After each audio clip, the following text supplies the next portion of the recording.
This is the voice of the New York Football Giants, Bob Papa, and you are listening to the best throughout Europe, the Big Blue UK and Ireland podcast.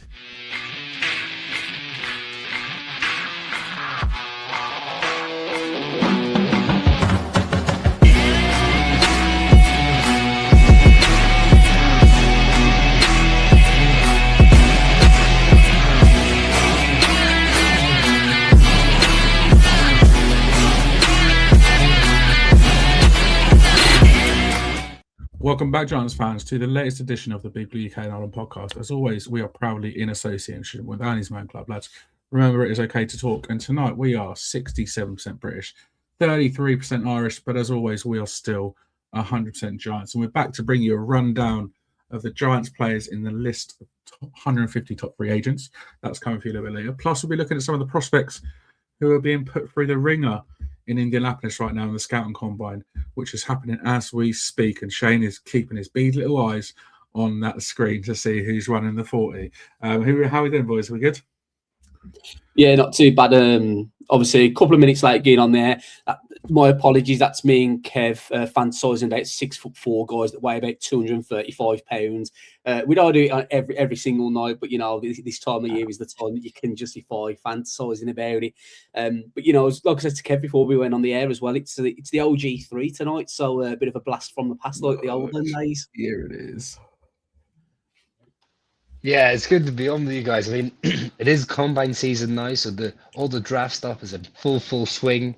Yeah, I'm glad to be on with the OGs tonight, and yeah, let's see how we go.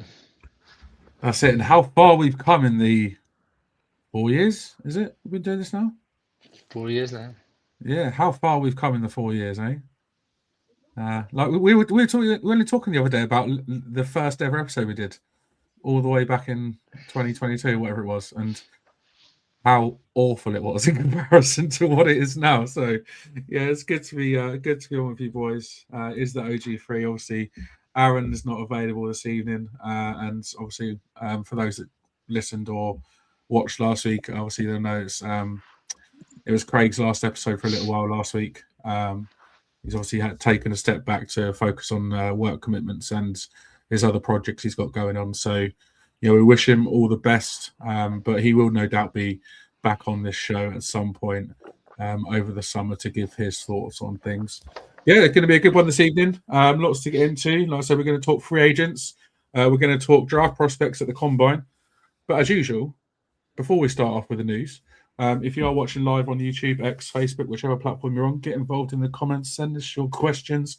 We'll do our best to get them answered as well. Don't forget to like the episode. Subscribe to the channel if you haven't done already. I'll be disappointed if you haven't already. I'm not going to lie. And for audio listeners, leave us a review on your podcast platform of choice. And as Aaron isn't here this evening, Kev, how many stars they got to give us? Big old 5. Oh, yeah, buddy. 5-star review on your podcast platform of choice would be lovely. And also, for the first time ever as well, you can now buy us a coffee. That's right, or a beer, whichever you choose. We don't mind. Head over to buymeacoffee.com/Big Blue UK Ireland, and you can also find the link for that down in the description. So if you want us to buy a coffee or a beer or a can of fizzy pop, like this one right here, then send us some love. Oh, that'll be a round of applause. Where did that come from? That's what happens when I've got editing privileges. Producer Shane's back on it and he's fucking shit up already. Love it. Oh, we're 4 minutes in and Shane's already going off on a tangent. Let's do it. Come on. Let's play through some noises, Shane. What have we got? What other noises have we got? What other sound effects have we got? I don't know. Oh, that could be a good one for building up a little bit of tension coming up to summer. It could be. Oh, it's like kids at Christmas, isn't it? We're discovering new things. You've just been let loose. Yeah, but That's my heartbeat as I watch 6'4", 230-pound men run round. No, that's the heartbeat as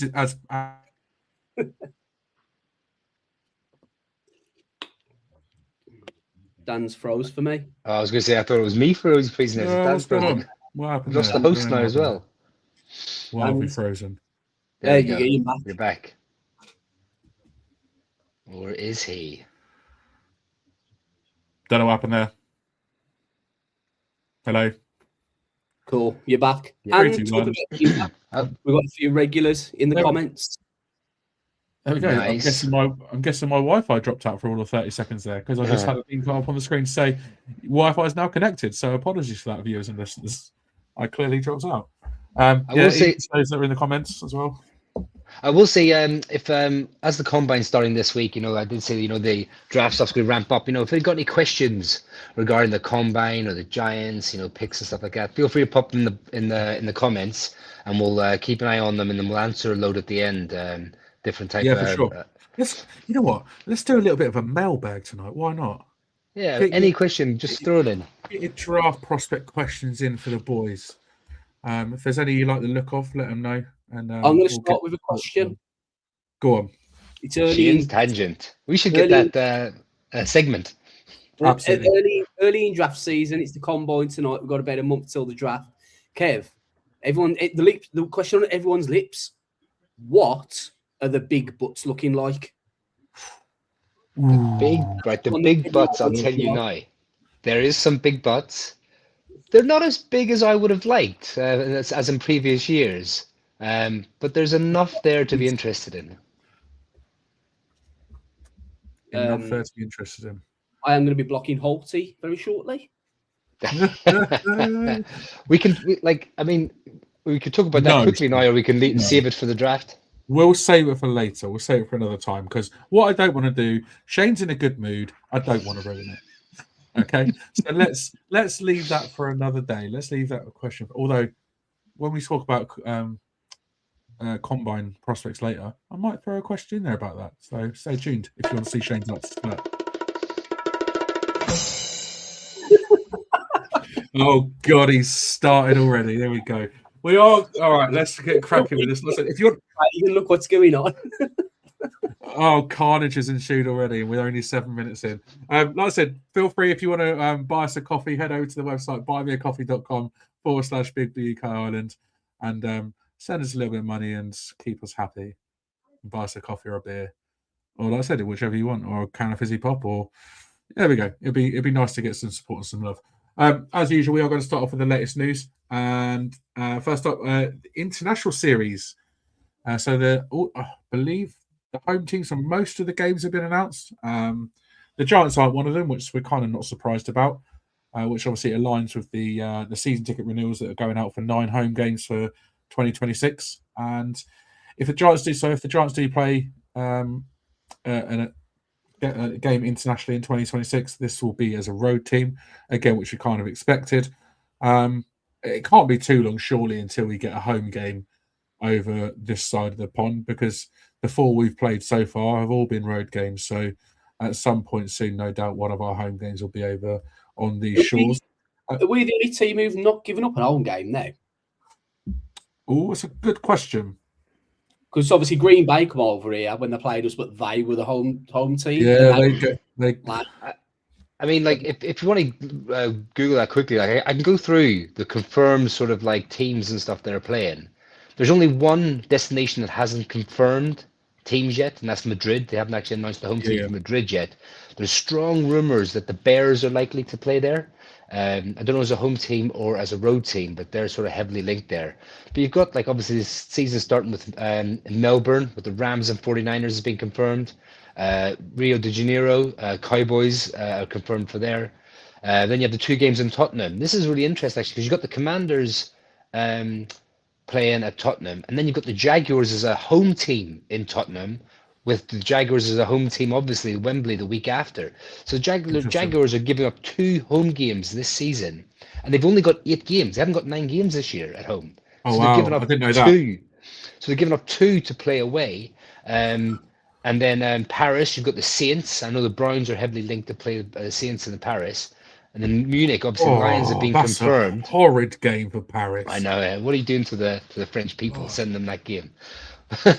But and then you've got Munich. The Lions and the the Giants are kind of like I wouldn't say favourites, but they're definitely up in the running to be one of the teams to play the Lions. And obviously, Amon Ross St. Brian, his mum's German. He speaks fluent Yeah. German, so you've got that angle. So that'd be cool. And then obviously you got the Madrid game the week after Munich. And then you got the Mexico City game, which is the 49ers again playing abroad. They're playing Melbourne to start the year, and they're playing Mexico City near the end of the season as well. So that's a lot of games. I mean, obviously, elephant in the room, Dublin's missing out this year, but they did say that it's highly likely that they'll be back for 27 or 28 for a game in Dublin. So there's a lot of international games. I am quite surprised that Dublin's missing out because it seemed to have gone down extremely well last year. And there's obviously a huge market for it in Dublin as well, in Ireland as well. So I was a little bit surprised they missed out this year. So was I, and then I had a bit of a think about it. And I think like these things are planned so far in advance. Like the Paris game would have been planned way in advance. The Madrid game would have been planned way in advance. And I think the Dublin one would have been planned in advance. And because they got a college game, they've done 1 year, and they wanted to take that sample size before committing to multiple years in a row. But now they've seen that it was such a success, along with the college game, because obviously the college game is the last weekend in August, that it will be on the docket for future years with multiple years. But I think they just put the 1 year commitment in just to test the water and see how it went, and then I think they'll commit to future years. I think they need a bigger stadium, in all honesty. I know they could have sold it. I mean, like we managed to get tickets, but we had to like pay through the nose to get the tickets. Like exactly, and the tickets weren't cheap, were they? So it's it was a little bit of a surprise, but I kind of guess that 1 year test the waters and see how it goes, right? But obviously with the Cowboys, obviously like you said in Rio, obviously the Commanders coming over to London. I think it's highly unlikely that obviously we obviously do play them on the road. I think it's going to be highly unlikely that a divisional game is held internationally at this point. I think only one divisional game has been held internationally across the entire international series. Yeah, I mean, from my recollection. We'll need a lot of coffees bought to get us to Rio de Janeiro for a game. I mean, I'm up for going to Rio if it's the Giants Cowboys. I'm just saying. Looking, we're not the only team that haven't given up a home game yet. Washington's going to be the first one this year. Seattle haven't given up a home game. They were the away team when they played the Raiders actually they played in Germany, did they? Was that against the Raiders? Who? Seahawks. No, they've been the road team twice. Yeah. Cardinals haven't given up a home game yet either. So there's a few teams that haven't given up a home. That surprised me that the Arizona haven't given up a home game. I mean, we haven't given up a home game yet. Doesn't surprise me about Seattle though. Actually, I have seen rumblings online that Seattle could be the Commanders' opponents in Spurs. That'd be quite cool. A Super Bowl champion coming over to play. Yeah, that could be cool. But yeah, like I said, I find it very, very unlikely that we'll play either Dallas or Washington on the road internationally, just because of the whole divisional game thing. So, in all honesty, I think the most likely opponent internationally would be Detroit, which means we'd be lined up for another return to Munich. So I would not complain about that in the slightest, because 2 years ago it was an absolute blast that weekend. I know you missed out on it, Shane, but there'd be no excuses for you not to come this time. I don't care. Even if I've got to pay for the ticket for you myself, you'll be coming. I'm already across the borders. No. Say again? I'm already up going there for the week. Come on. To be fair, I said I'd probably do an extended break there, at least 4 or 5 nights rather than the quick weekend breaks like we did before. The loose plan at the minute is maybe the weekend before catch a Bundesliga game. Oh yeah. And then stay there and maybe try and locate where the Giants are training and swing by there potentially. Yeah, I love that. We'll see. That'd be good. Yeah. Watch this space. If it is announced that the Giants are going to be in Munich, then we'll absolutely no doubt be there come November, beginning of November, isn't it? Moving on then. Last bit of news: the press conferences before the Scout and Combine started. Obviously, Joe Shane and John Harbaugh both spoke to the media. First off, with Joe Shane, Interesting comments that came out of his, I thought. He said he firmly stated, just putting out that he's still the general manager. Yeah, we know that. And is still leading football operations despite the changes that John Harbaugh has brought in since he was hired. And he emphasised that his role hasn't fundamentally changed. What that means, we don't know. But he praised his relationship with John Harbaugh. He said that, the communication has been phenomenal, saying they're figuring out how to combine their past processes, and also confirmed that they're open to trading back out of pick 5 as well, if the right opportunity arises, which doesn't surprise me. But I think if the right deal comes our way and it's the compensation is good or enough, then we'll see what happens. It all depends on who's still on the board, right? And lastly, as well, you mentioned the team are prepping for free agency. They seem quite optimistic about Malik Neighbour's recovery, although they sort of were again tempering expectations of that. And he mentioned Dawn Aponte as well. He called her a valuable addition, but reinforced that he's still going to be involved in contracts and personnel decisions, and that he's still the general manager.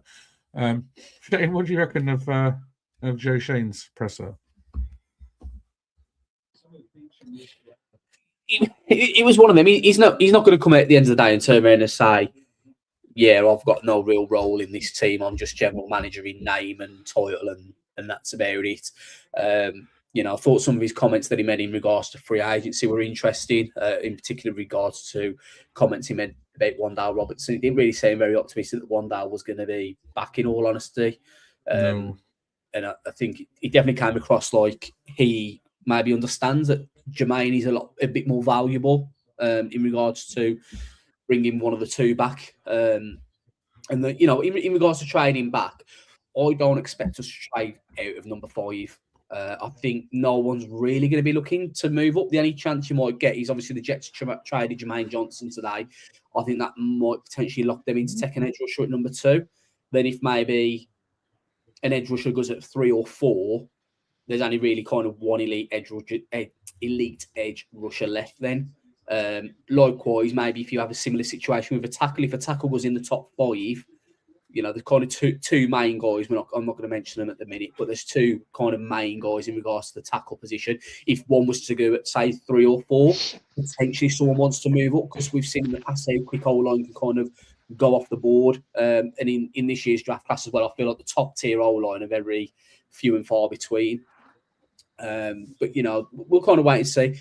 I am anticipating a trade back in round 2. I think that's going to be the optimal area to kind of trade back, similar to, I want to say, Joe Shane's first draft. I think we had a high second round draft pick and we traded back with the Jets, if memory serves me right. And then obviously we took Wandale Robinson with that one. If you could trade back enough and maybe get back into that 3rd round, I think that would be quite valuable, because there's a lot of players on day 2 that are really appealing, and that's why I think a trade back would be more interesting on day 2 than kind of moving out of day 5. So I just don't see there being much movement kind of in the top 8 picks. No, I'd be very surprised if we move out of 5, to be honest, unless, like I said, depend how the board falls. We'll see, but I'd be very surprised, because listen, you want to take best player available when it gets to 5, right? And you want that, that top 5 pick. You want that guy coming to you. You don't want to be giving that away, no matter who it is. And John Harbaugh obviously spoke at the same press conference. He kept the sort of focus purely on football, praised the ownership, reiterated the team's commitment to building success. He spoke quite broadly about building what he hopes is the best football operation possible. Looking at things like alignment, integration, shared vision across the coaching staff, front office, and support roles, and the fact that he's quite hands-on. You watch his tape, he interviews prospects, and planning how the roster should reflect the identity that he wants the team to be, which obviously it's just like, it's what you want to hear from a head coach at this point in time for the Giants. Really, we've seen and heard it all before in terms of being being thrown a bone and believing it and falling for it, but this time it kind of feels a bit different with Harbaugh. And also, like he mentioned that he's looking for tough, like team first players. He didn't necessarily mention the old mantra of smart, tough, dependable, but he's looking for tough team first players, which that's exactly what you want. You don't want individuals in a team; you want a team. And they embrace all aspects of preparation and play and just all aspects of the game, really. What did you make of Harbaugh's comments, then, Kev? Yeah, I mean they were good. I mean, you touched on a lot of great points there. I mean, the kind of things I took away was the alignment of himself, Joe Sheehan, Don Aponte. Just it will be a collaborative team effort. And I really believe that. I don't think Joe Sheehan's been pushed out here like a lot of people sort of assumed when Aponte came in. I think it will be a really a collaborative thing between all of them. A couple other things he really emphasized run defense. Like you expected that, him coming from the Ravens where they sort of were a run defensive team, and he basically said, requires all 11 defenders across all levels to be good foundational run defenders. So and we need help next to Dex, and we need the linebacker as well. So everyone said you can't take position. You can't take linebackers high in the draft. I think this draft, we can see that we will take a lot of good, solid run defending players, especially on defense. It's more of a meat and potatoes sort of like starter draft than sort of like high end and level talent, which is fine because we need players across the board. So that's fine. He talked about team building, his philosophy on team building. You said about players we show toughness, the competitive edge, and he did say as well, there's a fine line between winning and losing in the NFL, and we know that the amount of one score games we've lost over recent years. Too many. Yeah, exactly. I mean, and also the players everyone was talking about sort of moving on from Dexter Lawrence, and I think there's a few rumors coming out about that, and I think he pretty much put that to bed, like saying how much he loves the player, and he's like, not only is he a cornerstone, he's like the stone, like he wants to build around someone like Dexter Lawrence, which I'm all for. I think it'd be criminal if we tried to trade him for anything. To be honest, I think he's a player. He's still young, and we need to build around. And I just liked his excitement and his enthusiasm. He was with the Ravens for such a long time, 18 years. But I think he's enjoying this change and the challenge ahead of building a brand new sort of like franchise, like literally from the ground up. There's some nice pieces there, but he will be working with Joe Sheehan and Don Aponte of building this whole I think he did say as well, like one thing I took note as well was he is watching a lot of film and stuff like that, but when it comes to sort of free agency and dealing with the agents and stuff like that, like he lets Joe Sheehan deal with that. That's Joe Sheehan's department. He'll give his recommendations, but Joe Sheehan will be the guy getting those deals done. So he's not going to give too much away. He didn't fall into the trap door of the Tish question that was asked to him. We have to say fair play, stay well away from that. But yeah, no, it was good to see him and Joe Sheehan bring out a united front, and that's what we need going forward. Yeah, like obviously the whole thing about obviously Steve Tish, I think, he's the fact that he steered clear of that. I think again, like I said, it showed he was really focused on the football and nothing else outside of it, because that's all we need to be focusing on right now. We don't need to be focused on any noise that's outside the building, no matter what's going on. So I think fair play to them. And I think they both spoke pretty well. I enjoyed John Harbaugh's press conference. I think just like it just kind of fills you with confidence. The fact that he's looking forward to the challenge of bringing this franchise back to where it should be. And obviously we can't be too overconfident with this season because it's definitely going to be a transition year, I think. And we've got to kind of temper our expectations in terms of success this year. But it's already a positive start. We've made some really sort of exciting changes across the board, really. So it's this next sort of 2 months or so is really going to sort of, we're really going to get an idea of what sort of changes, Harbour and his new coaches are going to bring into this organisation. So lots to look forward to over the next, month and a half, 2 months in the lead up to the draft, really. And it is changed from the ground up. I mean, Aponte's coming in. She's kind of taking over the Kevin Abrams role, and a few extra things as well. The salary cap management, contracts, overseeing video analytics departments. She'll have a lot to do, but Joe Sheehan won't be there's not a lot of stuff taken off his plate either. He's still got his role as GM. It's just it will be a lot more collaborative. And Harbaugh said that's the way he worked with Ozzie Newsome and the other general manager of the Ravens. So it's not like Joe Sheehan's been kicked out. But I am interested to see how it is going forward. And like you said, Dan, it's a huge 2 months now. Free agency's in 2 weeks, and then the draft will be soon after that. Yeah, you think, we've got a franchise tag deadline coming up next week as well. So there's a lot coming, and I think the last thing on the whole sort of collaboration between Harbaugh and Shane and Aponte and everything, I think it does take the heat off Joe Shane a bit, because obviously at the end of last season the heat was on him. We all wanted him to go, we all expected him to go, and he didn't, and it was kind of oh, okay. How can he justify still being in that position? Whereas now it's kind of taken, because Harbaugh's kind of taken over a fair bit, and Aponte's obviously moved into that sort of salary cap, expertise role. It kind of does take a bit of heat off of him, and makes him go, right, this is your job. You focus on this. We'll worry about everything else. Rather than expecting Shane to do everything, you know what I mean? So it could work out in his favor as well. And I think, we've said this season is Shane's sort of his year to prove it, and I think he will probably do better this year than he has in recent years. And what a head coach to learn off as well, all the experience he's got and he's taken from the Ravens. I think this is fantastic for Joe Sheehan. I think Joe Sheehan in the long run will be a better GM from this situation. Yeah, exactly that. But yeah, cool. So that was the presses from the just before the combine. Obviously, the combine is underway as we speak.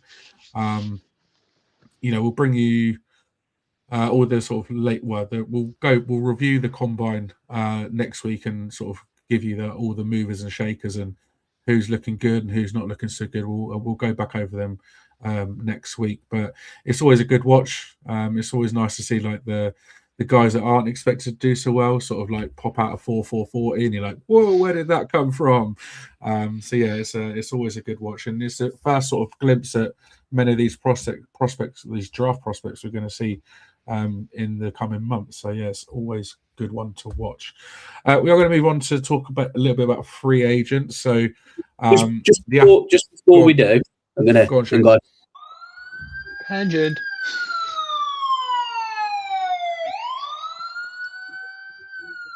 Is that a breaking news? Nah, question.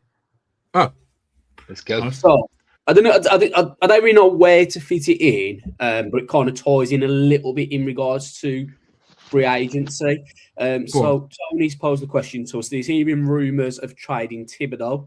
He says he disagrees with this and would rather keep him, and our thoughts. And the reason why I think now is probably a good time is because obviously Thibodeau in 12 months' time is going to be a free agent, and if the Giants were to trade him, it's kind of going to be, you'd imagine, before free agency or potentially between free agency and the draft that they do it.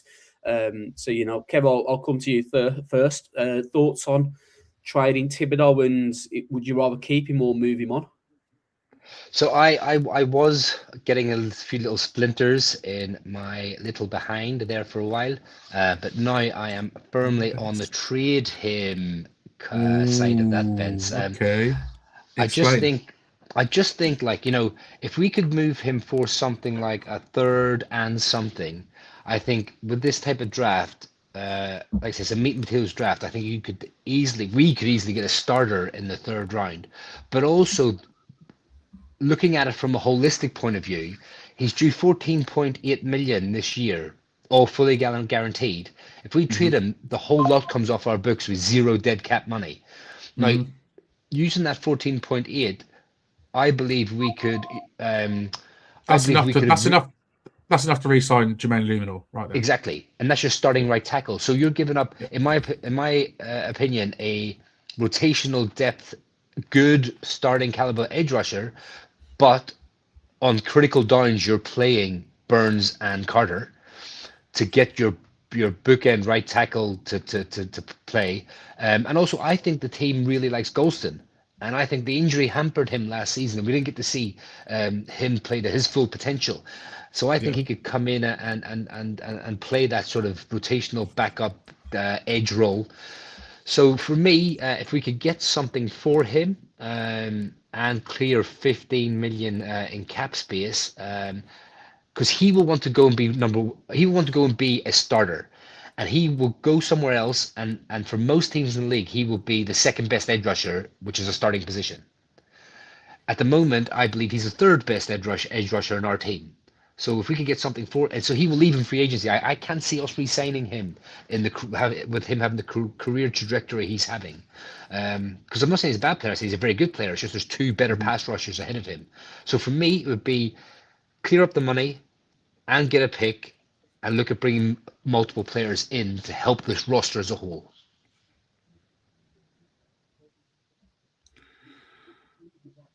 I have to agree with what you said, Kev.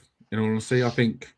I think we spoke about it last week about the whole Thibodeau situation.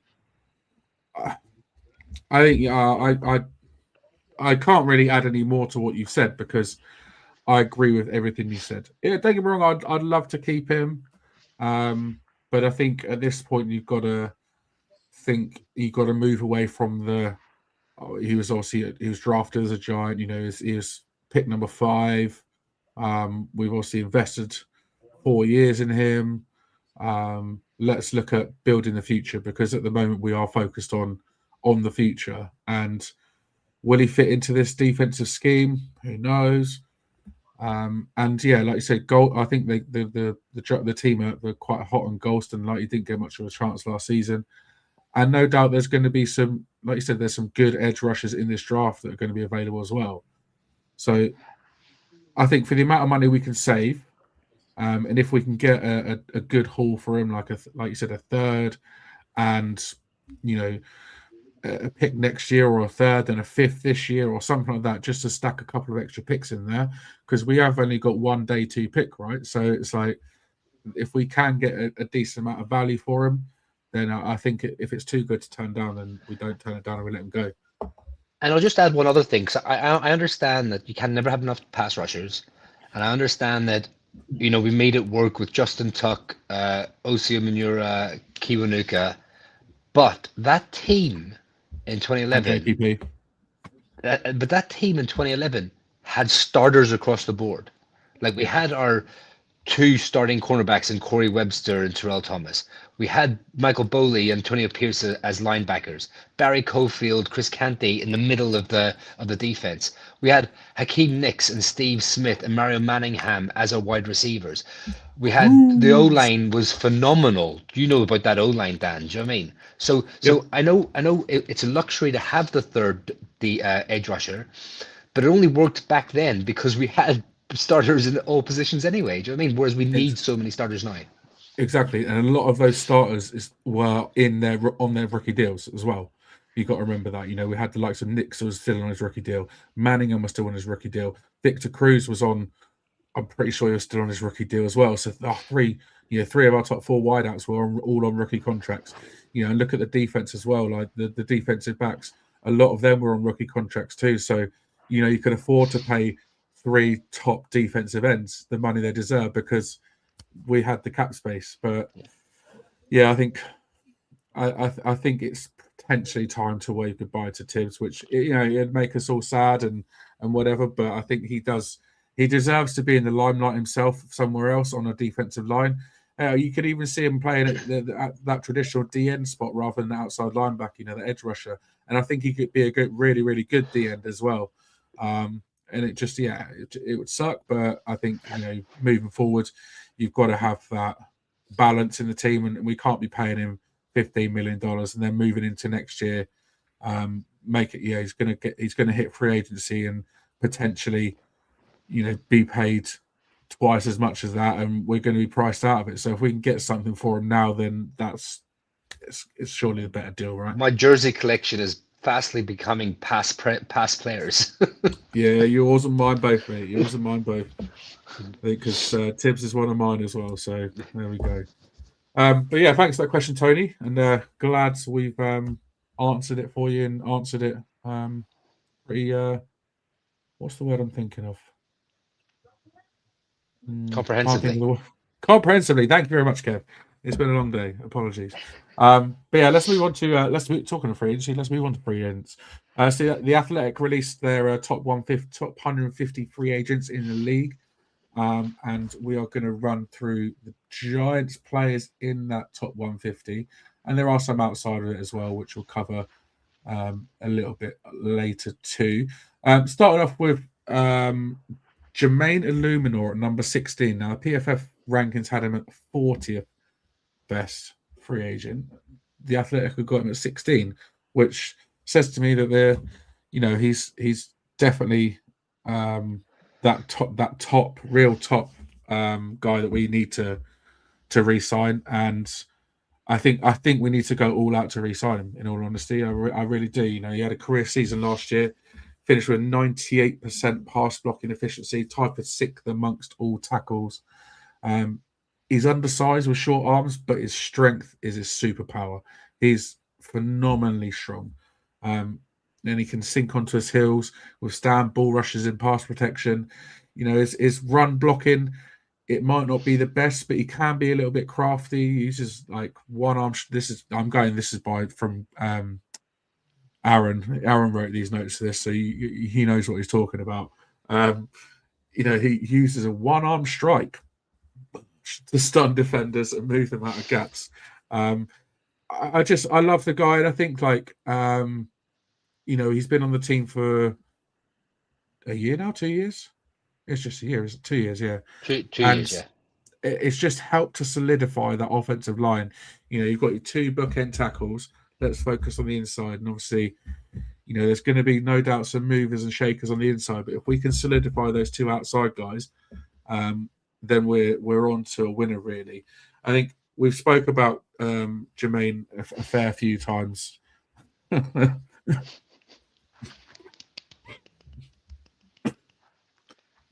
Holty, you do not have an Evan Neal jersey. If you do, what's wrong with you? What's wrong with you? We've spoken at length about Jermaine Luminor, and I think we're all in agreement that he needs to be re-signed. Aaron's spoken at length, passionately about him. So I think he's the one guy we really need to tie up and extend his contract, and and also pay the man, because he's been fantastic for us the last 2 years, even more so last year. So he's definitely coming into a green patch in his career. Then we've got number 22, Wandale Robinson. PFF ranked him at 51st. He's that receiver that we've spoken at length about him. He fits in the slot quite nicely. But do we want to pay a slot receiver that type of money that he's going to be commanding? He played 55, nearly 56% of snaps in the slot for the Giants last season, which it doesn't surprise me. And obviously he led the team in receiving yards, had a career high with 1,014 receiving yards. And again, if Neighbours hadn't been injured, he probably wouldn't have been targeted anywhere near that amount. And we might not necessarily be looking at him as the 22nd best free agent on this list right now. He might be a bit further down if he hadn't, had those, I suppose, inflated numbers off the back of not just Neighbours' injury, but Slayton's injury problems as well, and the fact that we had to bring in, what's his name? Why can't I think of his name?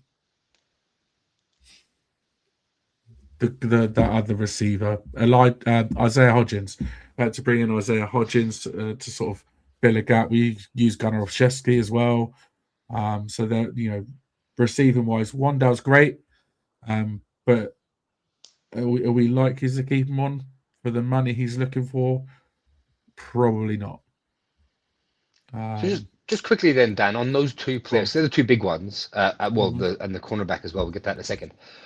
At what price point would you be looking to bring them back, and do you think they will come back? You asking me first? Yeah. And then Shane. I think for Wandale,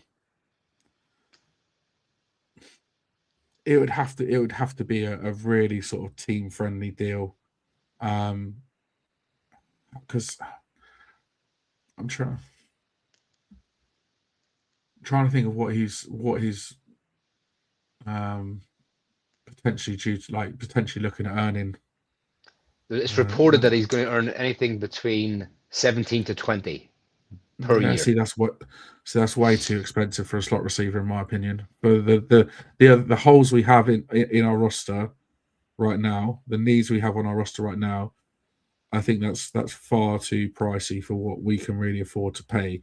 I'd be happy maybe the 10 to 12 million range. Any more than that, and we're starting to talk too much money. I think that's probably what it would be to bring him back. Would he sign for that amount? I very much doubt it. What's your thought, Shane? Wandale specifically. Nah, I'm not doing it. I'm just simply not doing it. I'm not paying a slot receiver that money when, for me, with the issues that we've had so many years with our offensive line, all we've ever banged on about on this podcast is exactly we just want a decent whole line. Don't want a top five. If we can get to top 5, fantastic. But amazing. We just want to be thinking that kind of, say, 12 to 16 range where, we're just getting bored. We're not talking about the old line. We finally got there this past season. It pretty much feels like. Now, why am I going to disrupt that all completely? And for that reason, and I'm really not a fan. Like, I'm quite against giving players a new contract when they've balled out in a contract year. You had 3 years prior to that. So on the basis of probability, what are you more likely to do? Repeat the first 3 years or repeat your last year? And I could be wrong on this, but I feel like if I was to look it up, everything tells me they're more likely to do what they did in the first 3 years than what they did in that contract year. Yes, you're not wrong. You both would lean towards putting that money towards the Luminor then. Yeah.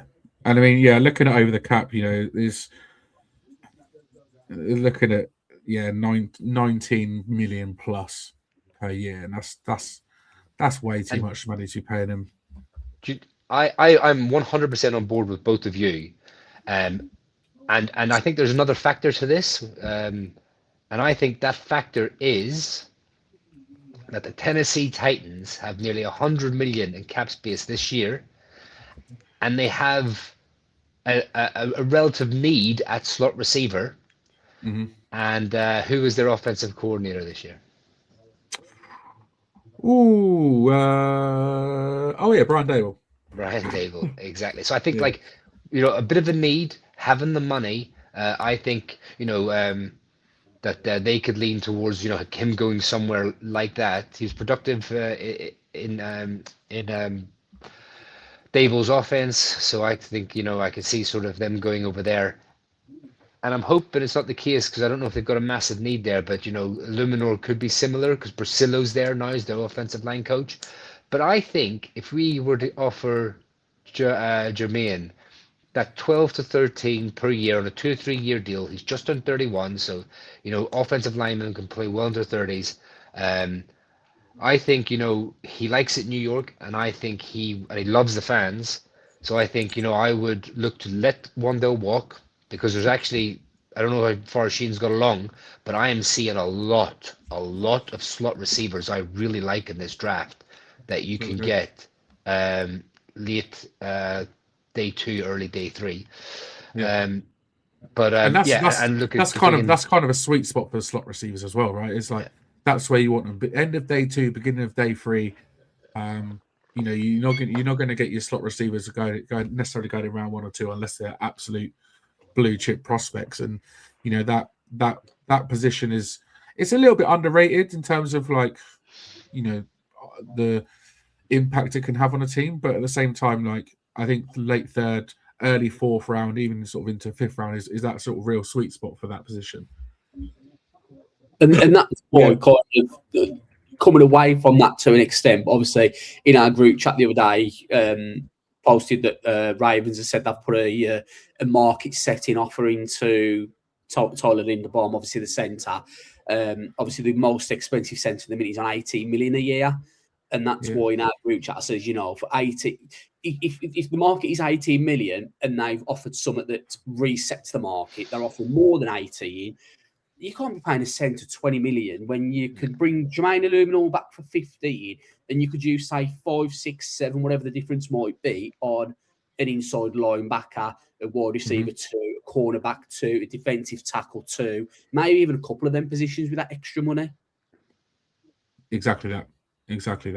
Yeah, just interesting. Yeah, OTC over the cap, they have Illuminor valued at around 16 million a year, which I'd be happy to pay him that, in all honesty, because I think he's worth it.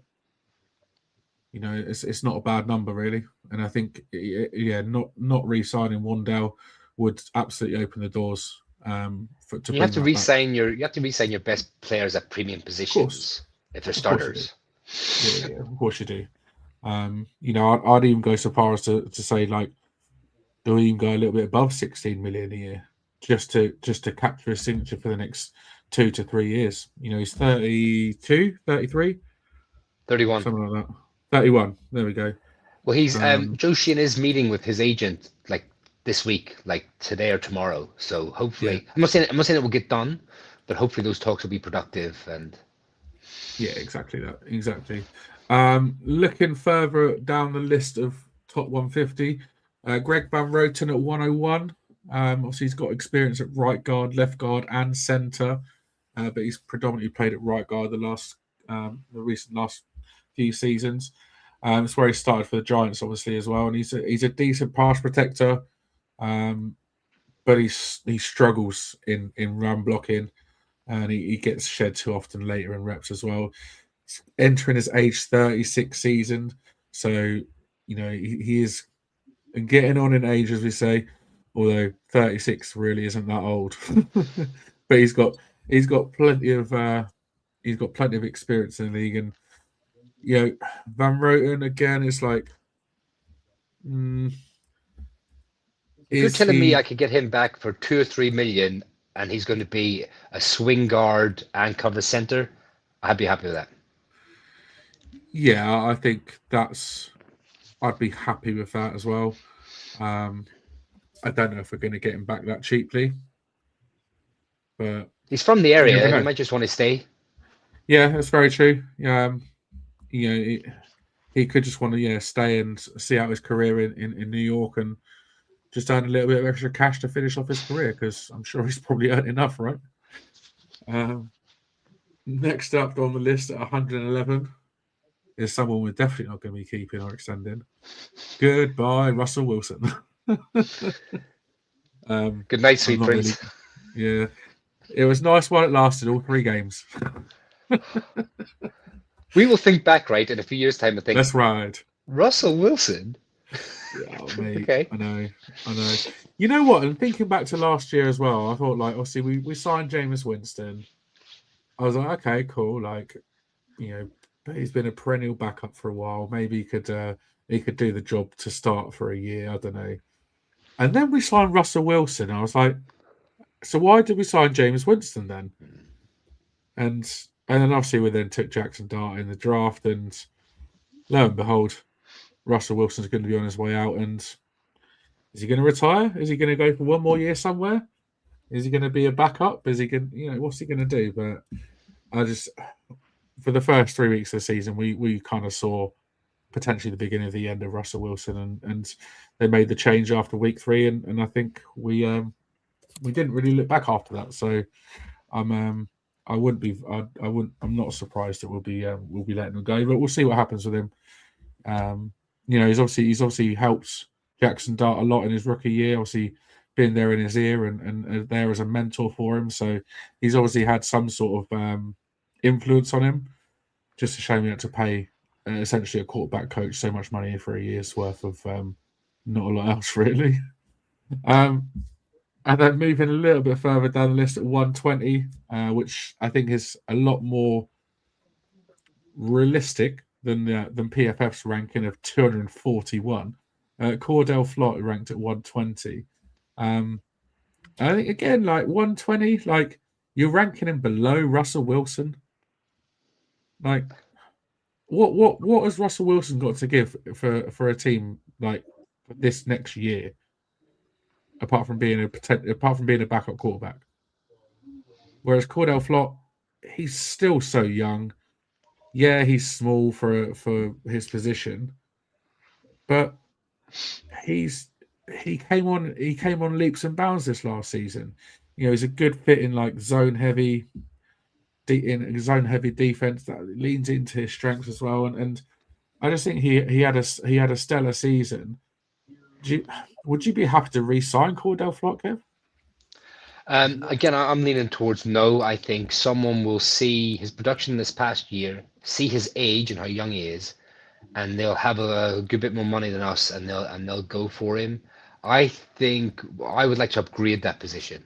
I really would like to go. If it depends how things fall in the draft, obviously, but there's a nice sweet spot, that early second, for a starting caliber cornerback. For me, there's a couple I really like there, that would be there when we pick and will come in and be far better than him straight away. So yeah, I just think he's one of those things you said. He's had a few years of non-factor production, and this one year he's come in and played quite well. He's played starter level. He hasn't exceeded and gone beyond that. So for the money he could demand, and he's changed his agency as well to one of the super agents who sort of get people paid silly money. So I know that'd be another one where I would just be like, okay, nice one, cheers, fella, catch you later. Shane, Cordell Flott, do you see him sticking around? I think a lot of it's going to come down to what he's asking, and now Wilson sees him fitting with his scheme, to be honest with you. There's no point in him asking for kind of 10, 12 million a year, and Wilson also saying, well, you're not going to fit my scheme that I'm running either. So I think a lot of it's going to kind of come down to that. I mean, I don't like rookie cornerbacks. I hate rookie cornerbacks. Can't stand it. They put the fear of God into me. I know they all come into the NFL as rookies, but, you know, DeAndre Baker, Deontay Banks, keep a first-round cornerback well away from me. And to be fair, you look at free agency, there's nothing really that kind of stands out. I mean, Jamal Dean's potentially the best of the options, but I wouldn't really say he's coming off the most amazing kind of year. So I don't know what the answer is at cornerback, to be honest with you. I get what Kev's saying about the second round, but depending on what you do with that first round pick, well, a guard could look good at the top of the second, a tackle could look good at the top of the second, a corner can look good at the top, a linebacker. You know, we've got that many needs. It's hard to find a position at the top of the second round where you go, no, we're fine there, and there's no talent there. So I think it's kind of a lot's going to be dictated by kind of what he wants, the scheme that I plan on running, who we maybe go after for in free agency, and then kind of what we do with that first round pick as well. Yeah, see, I would like to bring a free agent in and draft, to be honest. Like, you tell me someone like a Tariq Woolen to come in, do you know what I mean, and could do a job. Sante Samuel, could he come in and do a job? A few other ones that could come in and just give you starter level while you develop a young cornerback. But I mean, nowhere near the money that Flott would be asking. Yeah, looking at Spot Rack, they're looking at a potential market value of $9.5 million a year. For Flott? Which, oh, he'll get more than that. I think he'll get closer to 12 a year. I think he will as well. You know, if we could sign him for $9.5 million a year, okay, cool. Like, but is he Is he really going to be that CB1/2 that we need on this team for the next 2 to 3 years? Probably not. We've obviously got Paulson Adebo. We need a CB2 next to him. Tay Banks isn't the one, unless he somehow miraculously does a complete 180 under the new defensive coordinator and really shows what he's capable of. I very much doubt it, but I'd be more inclined to go down the route of let's pick up a decent free agent, but that's going to be the same or less money. Draft as well, cornerback's a really tough position for us. I think this season, we're not in the best position in terms of what we've got on the roster. You're not wrong, Steve. He's the best of a bad bunch. I think yes and no. Like Adebo didn't have the best season. Obviously, he had his injury issues. Banks, we've talked at length about Banks before as well. I think Flott was that sort of best of a bad bunch. I wouldn't say it's a bad bunch. Just Banks was shit. Adebo is.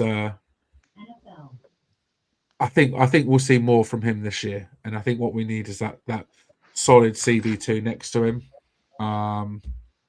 Who knows what the options are going to be? But I'd rather go through free agency and then bring in a guy in the draft that is sort of like in that second, third, like day 2 or even maybe day 3 pick as well, to come in and learn the system and go from there really. So that's kind of my take on corner this year. It's going to be an interesting one, put it that way. Let's have a look at the remaining positions in terms of free agency positions, players, shall I say.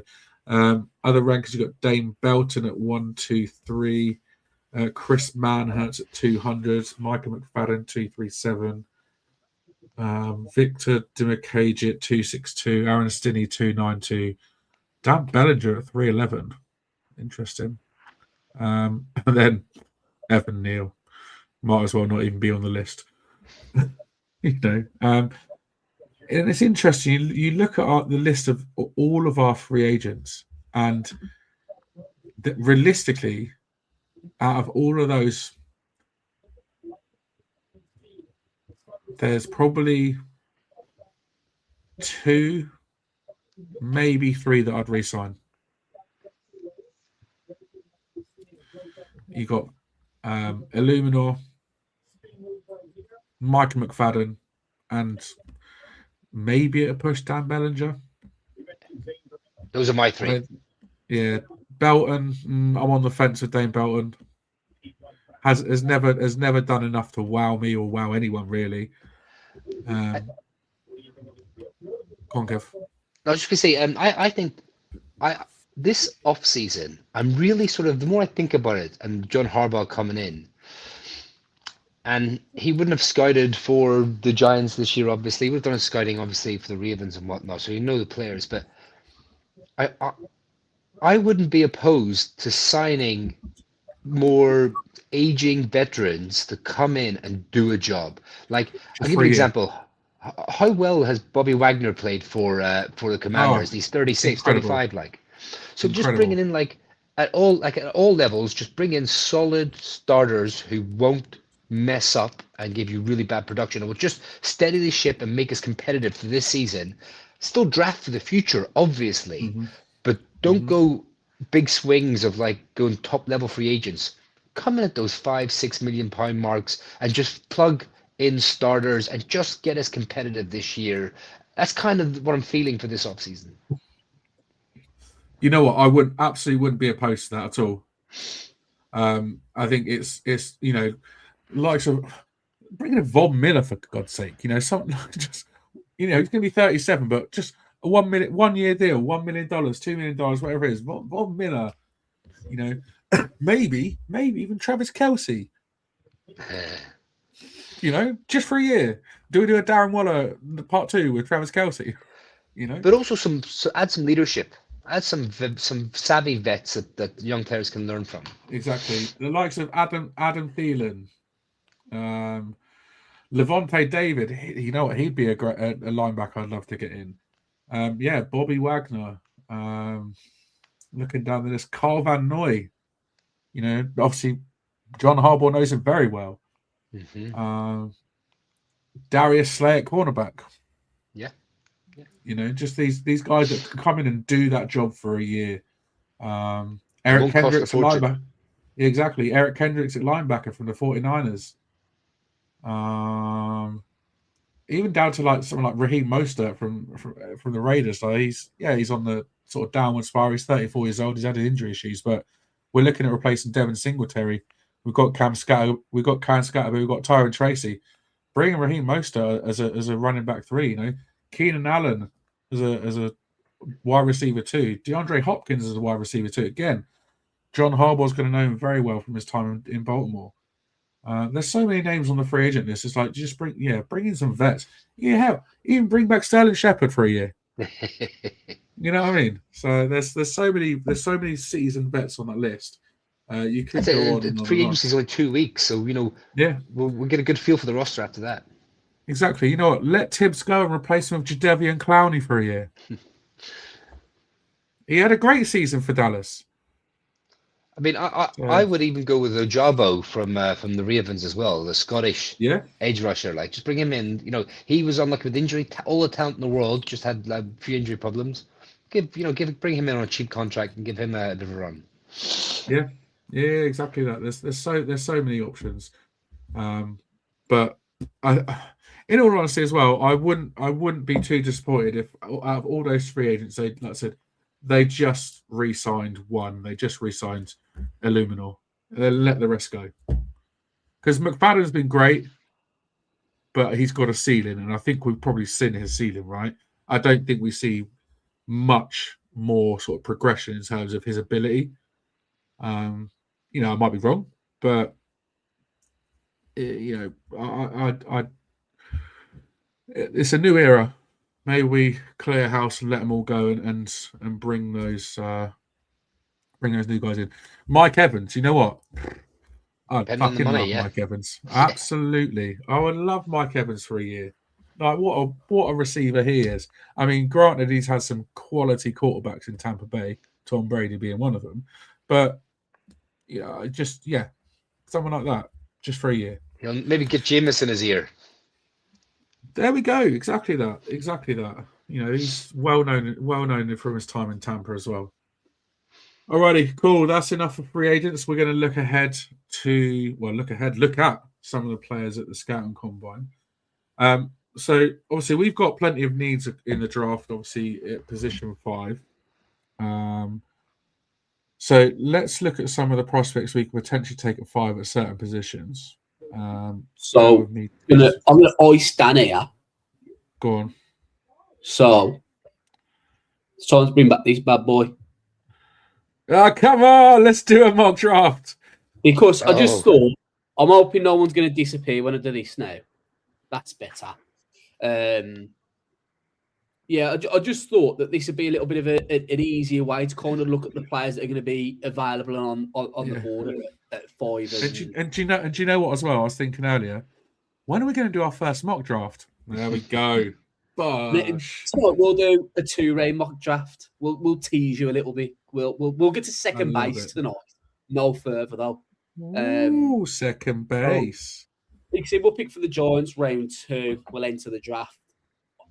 There is a deal I'm making here though. If Mendoza does not go number 1 overall, I'm redoing. Yeah, obviously. I'm not seeing like fucking Caleb Downs go number 1 overall. Agreed. Agreed. You know what I mean? So we'll just start it. Mendoza goes 1. Bain. I mean, like to me, that could potentially be the kind of start you see in the draft. You know, you got Mendoza as a lock for 1. Jets have traded Johnson today, so that could be a lock-in for them at number 2.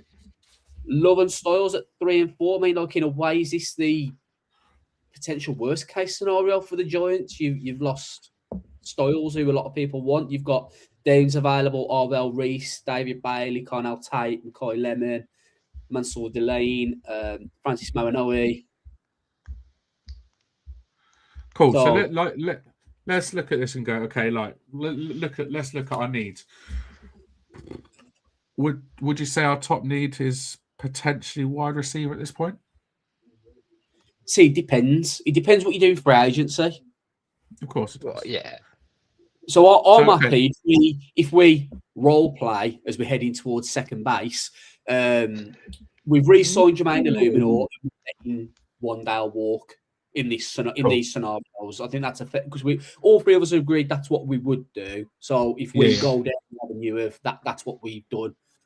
We're the New York Giants. We're the front office. We do what we want to do, and what we're going to do is re-sign Jermaine, say goodbye Wandale, and this is the board. Dan, what position do you want us to look at? So let's go for receiver. Who do you like here then, Shane? Receiver wise or any position? Receiver wise. Dan will go through the positions. Yeah. So for me, I've got Cornell Tate at number one. He's been number one for me through probably the whole process. I'm not going to get too much into the wide receiver rankings, but Jordan Tyson was a lot of people's number one, and he probably would be number one if it weren't for the ACL Injury 2 years history. ago. Collarbone that I believe he had last year, and then I think this year he's had a couple of hamstring injuries. They're scary injuries for wide receivers to have, and that's for me what wouldn't be in consideration. I'm a massive Mackay Lemon fan though. Like, I think he was so underrated coming out. I mean, like Dan, obviously you don't follow college football that much, but if you look at Mackay Lemon's stats this year, 12 games played, 109 targets, 79 catches for over 1,100 yards and 11 touchdowns. It's a banging season. A lot of people, his comp is, and I think it's a bit of a lazy comp, but Amon-Ra St. Brown, because obviously he came from USC as well. Yeah. And just for reference, Cornell Tate, less targets and receptions and yards, couple less touchdowns. But you got to remember with Cornell Tate, he is wide receiver 2 on that Ohio State team. And that's not a knock on him, I'll add. No, not at all. It's just behind. It's just the fact that he's behind a generational wide receiver in Smith. And so for me, I've Cornell Tate at number one. I think we can just admit that both of us have him top of our board. Yeah, I think he's a perfect complement to Neighbors for one of the reasons you said as well. He was being a very, very productive number 2 wide receiver along with the superstar, and I think he'd come in and fit. One of the things I loved as well, like not only did he get 875 yards this past year, 9 touchdowns, 0 drops. Beautiful. I mean, that's what you want. He's just if you want were safe to build a hands. wide receiver, an outside wide receiver like we need, you'd build him like him. Safe hands. Absolutely. He's 6'3", over 190 pounds. 21 is just he would just fit what we do so well, and it's like one of those things where it's like a no-brainer. If you want wide receiver at 5 and he's there for the New York Giants specifically, that's the pick for me if you're going wide receiver. Then my counter to wide receiver is I don't want to take a wide receiver 2 at number 5 overall. That's the biggest thing for me. That is the one reason why, for me, I love Cornell Tate. I think Cornell Tate is a baller. I really like what he's going to do, and I think he will be an absolutely fantastic wide receiver 2 at the NFL. But I cannot take a wide receiver 2. I understand. I will 5 overall. I understand what you're saying, right? And my sort of my counterpoint would be is that Jackson Dart is the face of this franchise. He is the quarterback. We've re-signed our right tackles. We've got our bookend tackles to protect him. At the moment, we don't have a slot receiver. We don't have an outside receiver. We have Darius Slayton still under contract, who would be 3rd, 4th receiver, or should be a 3rd, 4th receiver. He is not number 2 anymore. So we can put that to bed right now. Johnson, the tight end, hasn't been the reliable tight end sort of blanket that for a QB that he should have been. He might still be, but he hasn't proven that. So you've only got Malik Neighbors, who's coming off an injury, although he should be fine for the start of the season. Yes. So I just want to give Jackson Dart the best You want chance possible. You want some elite playmakers in there, right? Yeah. No, I agree. And I think this is where I think what I said to Kev earlier. I think second round's the perfect spot for that compliment to Jackson Dart. I'd rather get a BPA game changer at number 5 overall, and then in round 2, I'd rather look at an Omar Cooper, for instance, or later on in the draft, complementing with a Skylar Bella or the lad like a Malachi Fields, a Chris Brazel in the second round, Elijah Surratt, those type of like sort of bigger bodies outside receivers that will be there in the second round. I think Omar Cooper, I think he'll sneak in the first round now. I think he had a fantastic year, and he's having a great off season as well. I mean, if Denzel Boston was there at that pick, I know you're a fan of him. Yeah. I mean, I like Denzel Boston again, not 5 overall. I mean, like just to, no. I mean, sorry, if he was to sneak into the second round. Oh yeah. I think he is that perfect complement to Neighbours in the sense of he's a big body wide receiver, and I think that's something we've missed. I think he's a massive upgrade on, and as Isaiah Hodgins, for instance. Yeah, he's your 6'4", 210. And he should go sort of like middle to end of the first round. The only reason I went with let's look at receivers first at 5 is obviously there's been a lot of mocks done recently where experts are mocking receivers to the Giants at 5, and obviously Carnell Tate has been frequently mocked there as well. So that's kind of like why I went down that line first off. And like with the state of our receiver core at the moment, with Wandale likely to be going, Slayton not being that wide receiver 2 that we kind of need him to be. Like I said, we're left with Neighbours plus anybody else we bring in terms of, free agency or whatever. So, but I mean, if wide receiver 2 at 5 is a little bit of a reach. I agree.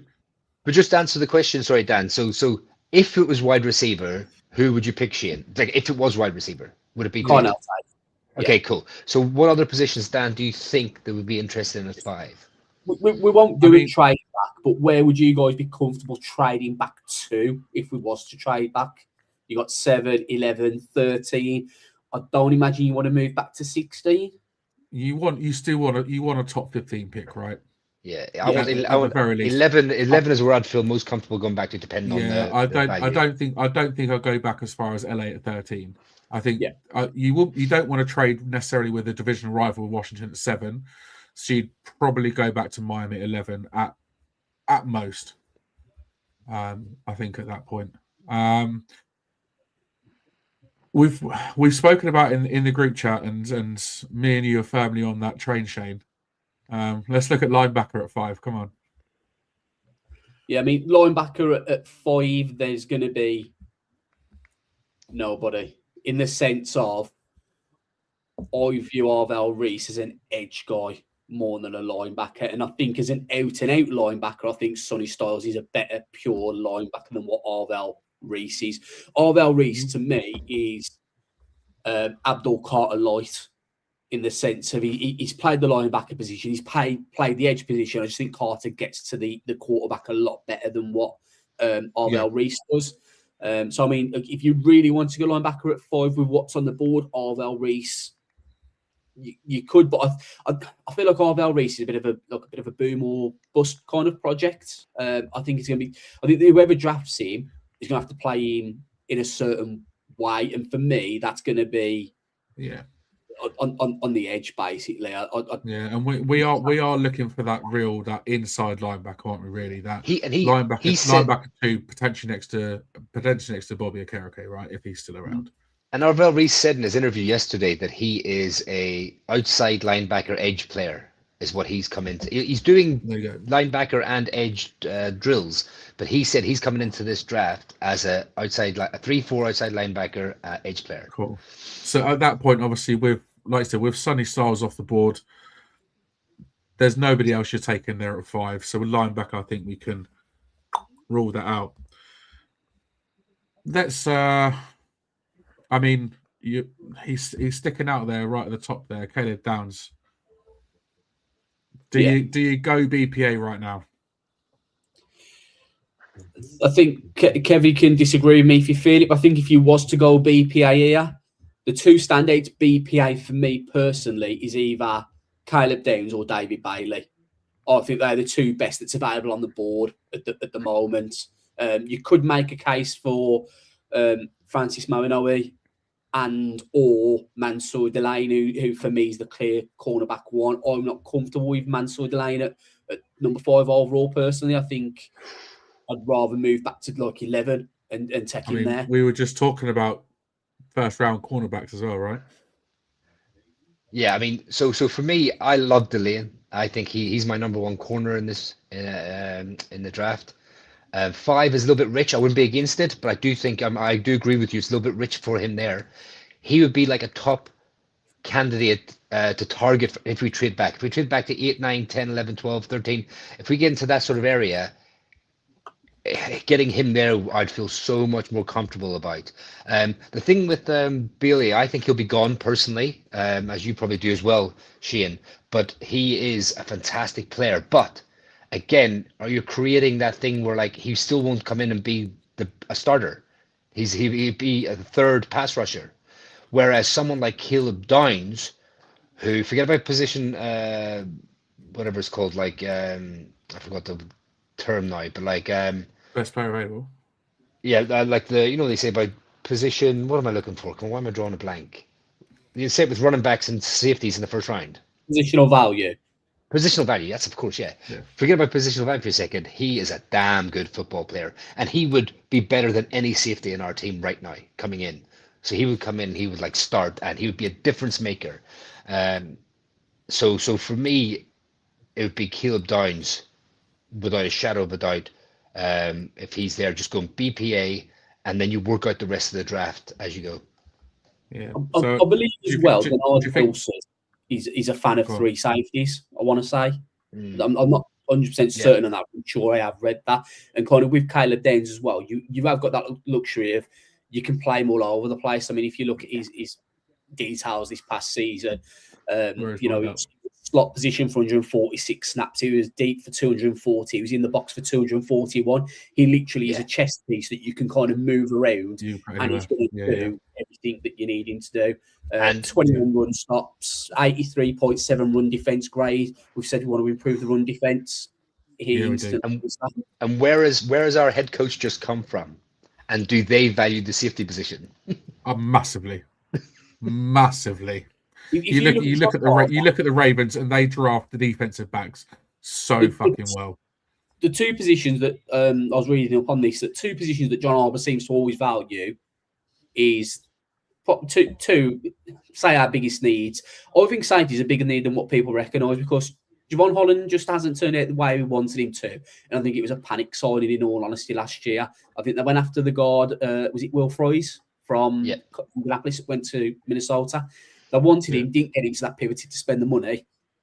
And Tyler Newman just hasn't worked out. He looked better at the back end of the season, but that's not really a compliment, to be honest with you. And then you still got Dane Belton there as well. So he's a free agent, and it's like our safety room isn't like outside of Javon Holland. I think he could be good, but we didn't see anywhere near enough of him last year, and I think we do need some help. It's in the defensive backfield overall, really. Just on, obviously, before we decide on the 5th overall pick, is taking a tackle here a little bit of a reach? It is for me to re-sign Jermaine Illuminor in this situation. Mm-hmm. Yeah, and you're not taking Maunaa to play him as a guard at 5. I think he could be he would be an excellent guard. I still think he could be a good tackle, but if you've just signed Illuminor, then that need is met. So you can go, and I would have Caleb Downs like as one of the top 2 players in the whole draft. Yeah, like Keith said, Downs looked like BPO at 5 there. I think we're all in agreement that Caleb Downs probably is the best player available. So, what? Obviously, if you don't have Jermaine, Kev, if we didn't have Jermaine and the board's like this, are you taking Molineux? No, I'm still going Downs. Yeah, I'm still going Downs. There we go. Cool. So And one more question, Kev.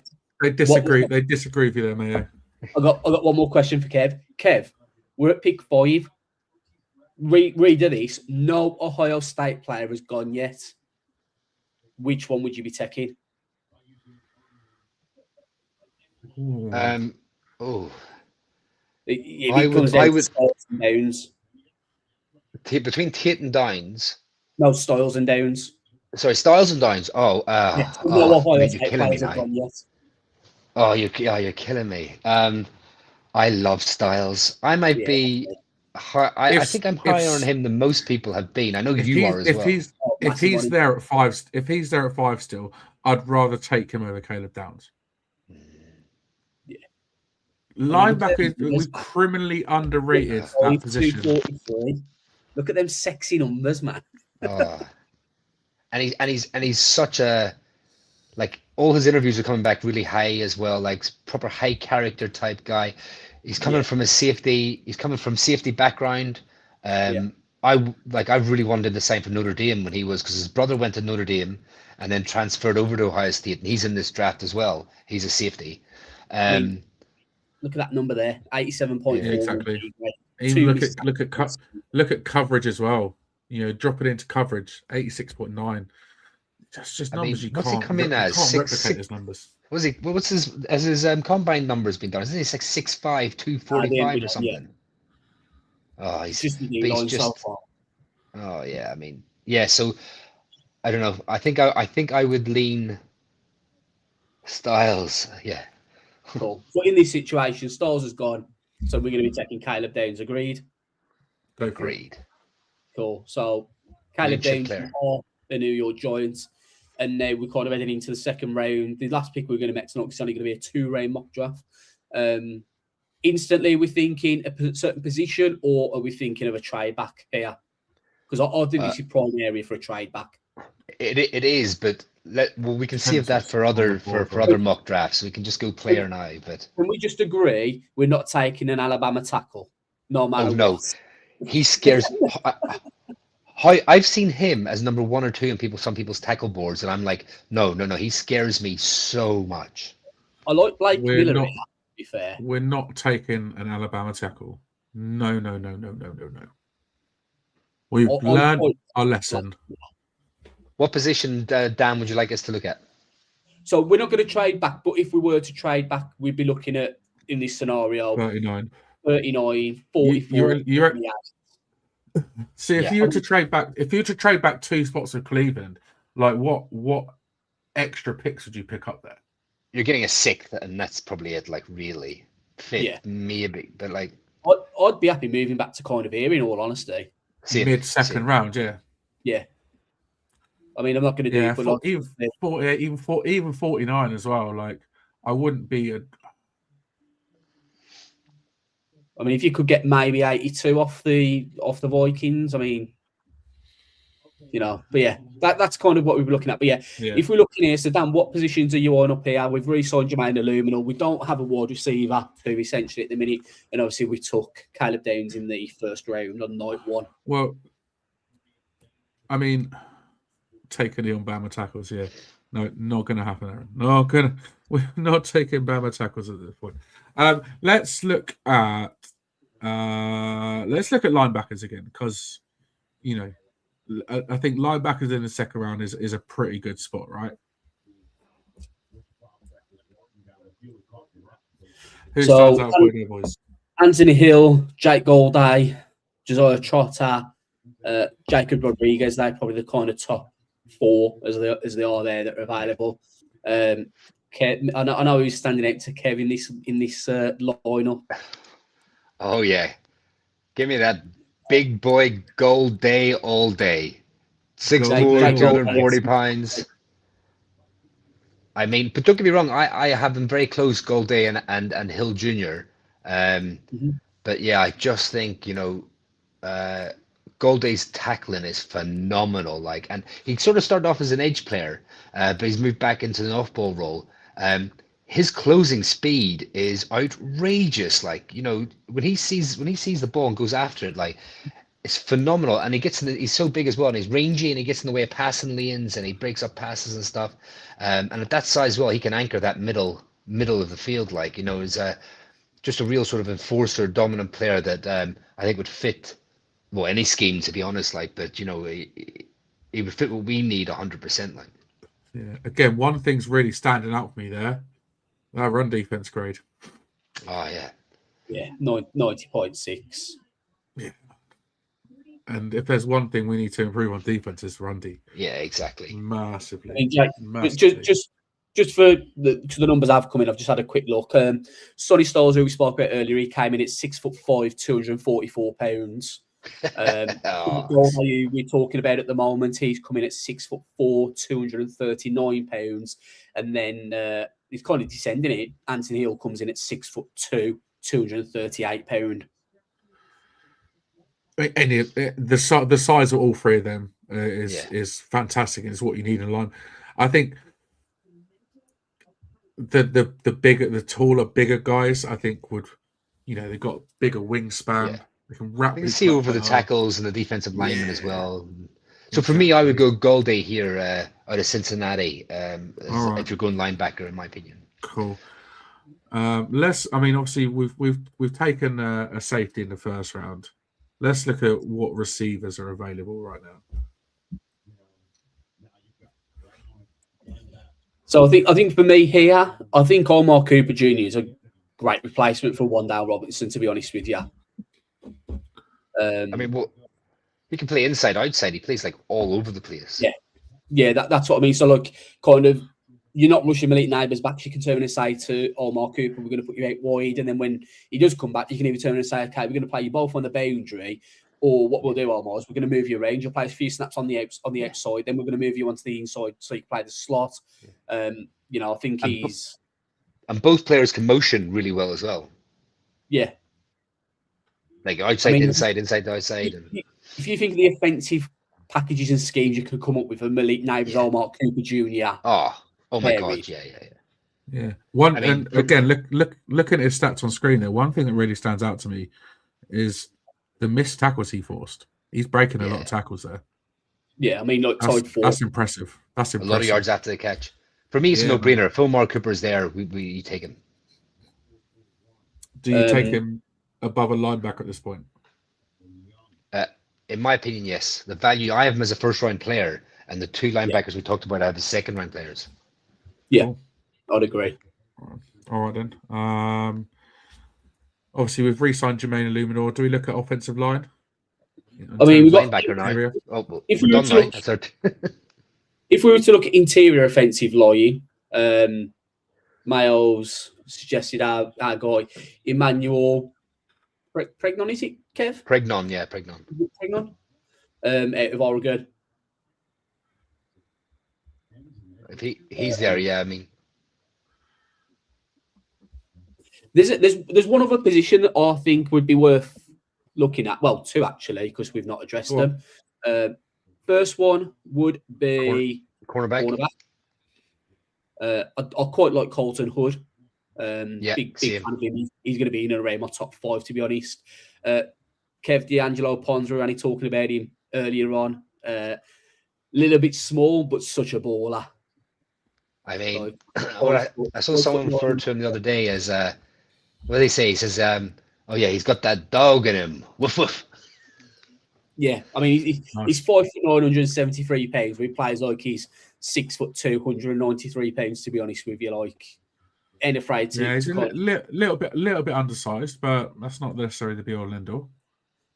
Keith Abney, someone I've seen the Giants mocked with a few times. Keontae Scott, I'm going to have him as a safety, to be honest with you. I have him as a nickel box player, yeah. Chris Johnson as well. And then obviously, Kev, your boy that you're quite a big fan of here. Ibenissim, yeah. For me, Abney, I'm very high on Abney. Hood as well would be fantastic value here. Yeah. Like I said, I think Abney could come in and be a starter along with Hood. I mean, Hood was supposed to play alongside Jerome McCoy, but obviously McCoy had that really bad injury. So Yeah. Hood went around and took everyone's starting number one wide receivers last year. And he was supposed to be a number two, and I thought he held his own and played really well, to be honest. See, the fact that we're talking about multiple positions with multiple players here, this kind of suggests to me this is why we need to trade. We need to get get rid of some like Thibodeau, for instance, and get another day 2 pick, because there's clearly a lot of depth in this in day 2, right? One more position I think is worth looking at. Interior defensive line, yeah. Oh yeah, big boys. We've not really got much behind kind of decks, in all honesty. No. And again, like this is kind of position, because we've got decks, we've kind of ignored a bit because we rely so much on decks. Yeah, I mean, you got to love that. You got to love that fella who's top there, that Don Corleone. I mean, come on, Dante Corleone. Just for the name alone.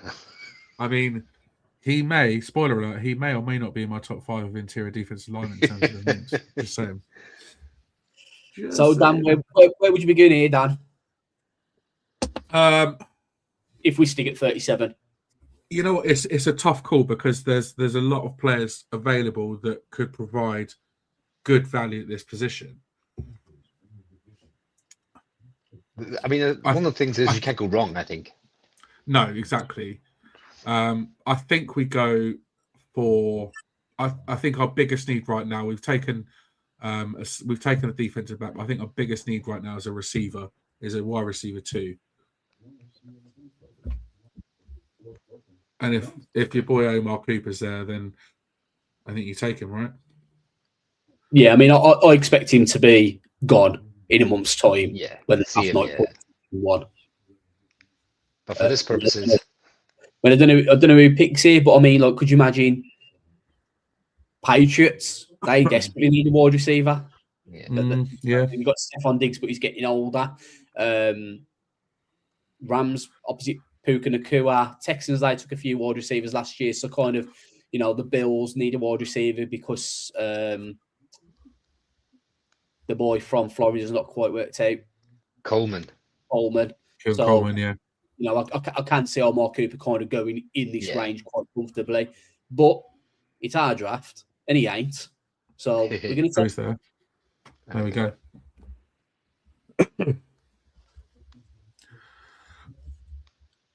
It'd be nice if we get that like pick in the late second, wouldn't it? If we get sort of that range for Tibbs, that'd be nice. A late second, early third. They're giving us a B+ for Omar Cooper, but saying we should have took the Alabama tackle. No, thank you. How about no? We've been burnt with Alabama tackles, so that ain't gonna happen. And can you really? Whoa, that's way too zoomed in. Can you really see? There we go. Can you really see John Harbaugh taking a tackle in round 2 when we've got some much bigger needs? There we go. Especially if we re-sign Jermaine Lubino anyway. Cheeky bit of role play. Got to second base. On. Hello. Who knows where we're going to end up going in future episodes? Maybe we'll go all the way to 4th base. Whoa! Easy, Tiger. Aaron will get excited. Aaron will have a Cam Scatterby moment if we're not careful. Maybe we'll get to 4th base and Kev can talk about them big butts in more detail. I like big butts again. No copyright infringement there. That's just me saying. Just saying. Well, there we go. First mock draft of the year. Obviously, it is only a 2-rounder, but it's in the books. And we've picked up 2 pretty decent players there in Caleb Downs and Omar Cooper. So can't complain too much about that. So, yeah. I think that is all we have time for this evening, ladies and gents. We'll be back next Thursday to review the Scouting Combine. And also we'll know by then if we've placed a franchise tag on anyone, as the deadline is this Tuesday coming. So do you think we're gonna place a franchise tag on anyone? Spoiler, no. No. I don't think anyone's worth it, is it? I really don't. Not this year. But I mean, you never know. Stranger things happen, right? Stranger things happen. But yeah, we'll see. We'll know by this time on Tuesday If we have, I very much doubt we do. Anything else to add before we go, guys? I just, we're kind of going to start ramping up to this the draft talk now, and that's kind of what over the next couple of weeks it'll be a little bit of free agents, obviously, kind of who's in the market, who we want to sign, who we do sign, but then after that, sorry, I got distracted because the New York Giants are on the screen and I'm the convoy. The draft talk's really going to kind of ramp up. Work's being done on the draft board, but obviously we've done our first 2-round mock tonight. We're going to have plenty more mocks coming. We're going to have, 4-round mocks, 7-round mocks. We're going to have the wheel of, what did we call it last time? The wheel of mocks. I don't know. But we'll have a bit of fun, get a wheel going on it. It tells us what position we need to draft, etc., like we did last year. So, we've got all the fun and games coming as well, along with the kind of the serious talk with Marn and Kev's and Mayo's top fives. And, I always look forward to Dan's top fives because there's always some names that I'm going through and I'm like, Dan's going to have him in his top 5. Dan's even got lasers going on in it. Yeah, boy. Dan's excited. Yeah, look forward to next week will be good, Bill, to discuss some free agents that we might want to sign. I mean, we talked about some of the ones very briefly here, but it might be nice to talk over some free agents that we're looking towards, because the week after that, it is free agency, and we will have signed a few players, and some of our players would have signed elsewhere. So we could look at potential there, but I mean the combine's now, so it's all ramping up for the draft going forward. It's definitely me and Shane's time to shine when Dan and Craig have taken the load for the whole season. It's when we come into our own. Means I can sit back, relax, and enjoy. I love it. I mean, we were talking about the Super Bowl this time 2 weeks ago. Now we're talking about the combine. Looking forward to next season already. It keeps on rolling. It really does keep on rolling. And I love the combine as well. I love watching it every year. So I will be tuning in to catch a few snippets here and there. But yeah, looking forward to next week talking free agents, talk about the combine as well. Who's risen up some boards, who's fallen down some boards. We'll find out potentially next week. And you never know, just for fun, we might throw in another mock draft, because why not? Because why not, right? Now's the season to get mocky. So don't get teasing the viewers. You never know as well. Next week we might go for a 3-rounder. 3-rounder. Let's go. What will that involve? Trades. We've got to trade back to get a 3rd rounder. Yeah, boy. All about that. Appreciate those getting involved in the comments this evening. As usual, we love you.